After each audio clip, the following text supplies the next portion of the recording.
Mandukasana. Slowly straighten your legs front one by one.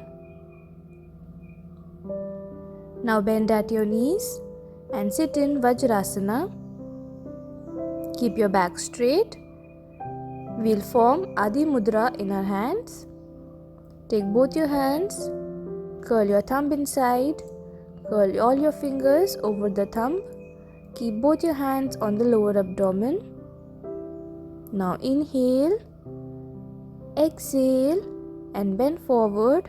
Try to keep your head down on the ground. Normal breathing in the final pose. Stay there for a while.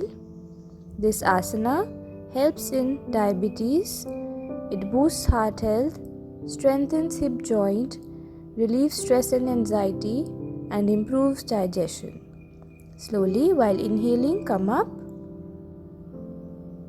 Release your hands. Breathe normally and relax.